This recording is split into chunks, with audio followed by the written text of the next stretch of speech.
And something undeniably American is baseball, right? So for millions of us, we're watching the Boys of Summer get started. The All-Star Game is also coming up soon. And what better way to maybe spend part of your holiday weekend cleaning, cooking, and maybe looking at some of your baseball collection, because we have a guest here today. It is James Ferree, and he is with Sports Wax Promotions. And joining us now, let's talk about collecting, the nostalgia, and what your old cards may be worth. James, thanks for joining us here this morning. Thank you for having me this morning. Really appreciate the opportunity. Oh, yeah, this is fun because absolutely, because this is something that I've been looking at, and what better time to talk about baseball cards, right? It is the right time. Is there like a comeback of card collecting? Yes, card collecting came back very strong during COVID. That's when it was. Everybody was home, a little bored, nothing really to do, hanging around the house. People started digging through those old collections, and that's when card collecting started becoming popular again. It was right after COVID. Yeah, and so when there's nothing to do, and and it's not only baseball cards, should I mention, right? No, not only baseball cards, baseball, football, basketball, even Pokemon and trading cards have really, really come on to be more of a mainstream collectible type item than just cards. What is it about this hobby that is so American, an American summer tradition? It's honestly it's the community behind it right now is what's making it so strong. It's a place where like-minded individuals can come and get away from some of the ills of the world and just be around friends and talk about things that make you happy. So I think that's the biggest part of what's keeping it so popular right it's now. Great, it's positive, it's fun. Absolutely. And you came onto this scene with a niche that people are lined up to see these shows. And Absolutely. Yeah, talk to us about the shows that you put on. Oh, the sports card show. So we started doing the card shows in 2021. It was the fall of 2021. Our first show was in September.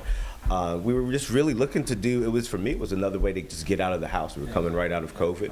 Had a lot of fun doing it the first few times, and the community really responded. And by seeing so many people continuing to come out, we just decided to keep doing it and see how big we could grow it. So the community's responded. The hobby's really responded very well. We've seen a lot of guys that started with us at 15 or 16 years old that now have gone on to own shops and things like that, or big-time dealers within the space. It's very awesome to see the transition of people growing within the space in the last 5 years. Yeah, I mean, the cards that come out of here are so impressive, and you even have star athletes now come to these shows. That's how big they've gotten. Yes. At our last event was in Concord, North Carolina, over 600 tables, and we had Mr. Allen Iverson, the MVP himself, in the building. That was truly something special. He's one of those guys that I kind of, not necessarily idolize, but I definitely look up to. He was a smaller frame guy, not a lot of belief coming out of him, so it was something to look forward to. He was a trendsetter, somebody who really set a tone for the culture of basketball, and I feel like I'm doing that now with the card shows. We've really created something different with Sports Wax Promotions, so I'm doing my Allen Iverson thing with you are. With the card game. You are an all-star for sure. And so a lot of people, including myself, I mean, it's my husband, but I'm on that team, have that collection of cards. Wait, let me look at this. Look at this room. Okay, oh no, you can't even see. Look at this. Look at these cards. So James was looking at all the cards that I've got, right? Yes, and I was taking a look at some cards. What do you think? So I tell you what, this Hank Aaron is a pretty cool card right here. Hank is he's an icon. This card itself, in this condition, we'd have to take it out of this screw down. It's called a screw down case. We'd have to take it out of this case to really inspect it. But you could get a card like this that could go for upwards of $1,000, $1,500 if it were in perfect condition. I've seen some listed in a not so perfect condition that would sell for around $200, but those are graded. So grading also is a big multiplier of the value of a card. So condition is huge, but then the grading can also take it another notch up too. Okay, how do you know you're getting a good grade? Well, it starts with the condition of the card, the corners, the edges. Are there any creases? Are there any stains? Are there any dimples? Are there any bubbles?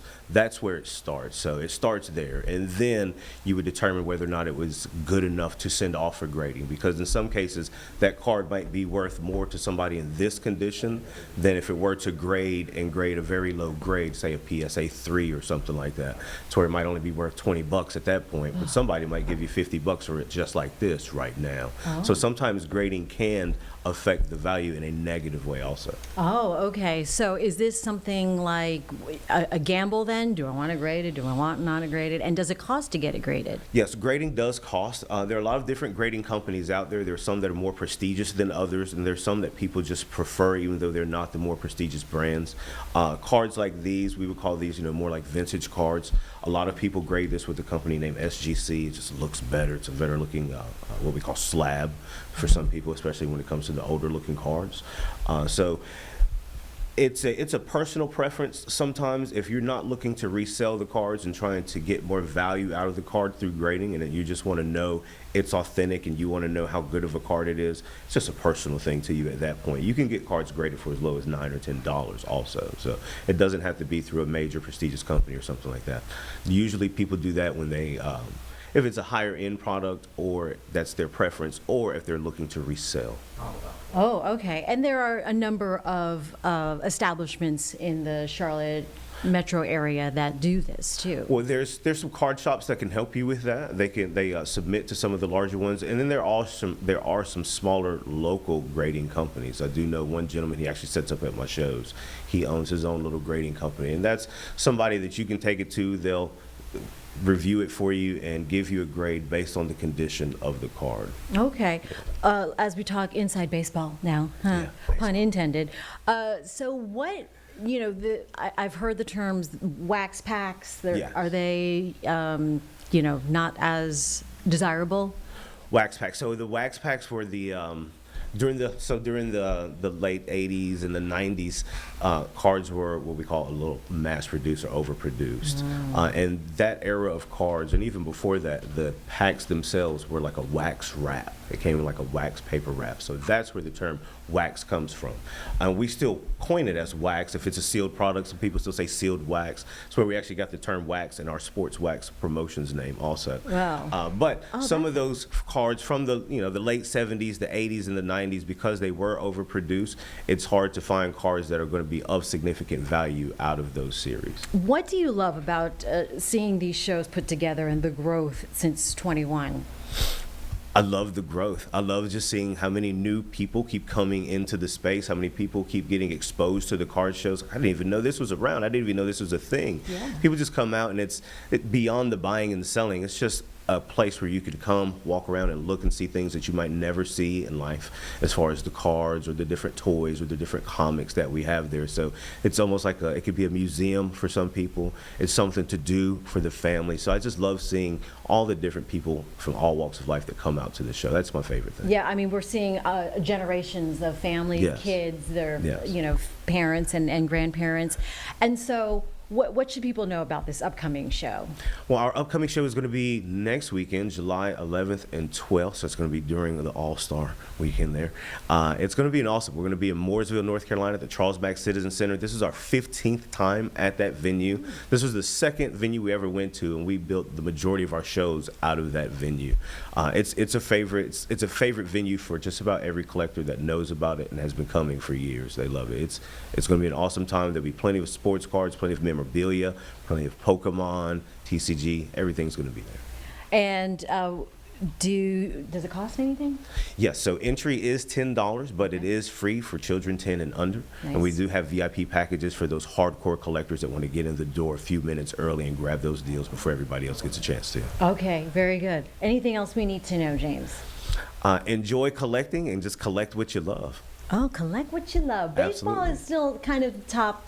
Oh, it is the top. Right. Baseball is the top sport as far as card collecting in general. All right. Baseball Yeah. is always where it's at. Very good. Any current cards? Current cards. Like, today's players. Today's What's players. hot? Oh, Ohtani is the center of gravity for all of hello. baseball. Right. The international appeal, his cards, his game overall. So Ohtani, Aaron Judge is still pulling it in, and Freddie Freeman, he's because as that Atlanta Braves tie in there. Oh, sure. So Freddie Freeman cards are doing work. People love Freddie Freeman, especially for what he did, especially what he did in the World Series also. So. All right. What is the website? People The want more website information? is sportswaxpromotions.com. You can catch us on all social media at Sportswax Promotions. Sports Wax Productions with James Ferree. Have fun trading cards, and maybe I'll hang around. Allen Iverson next weekend. Oh, that would be great. Oh, okay. The invitation is open. The invitation is open. All right. James, thank you so much Thank for you so joining much, us. James. A pleasure. Appreciate it. That was fun. Absolutely.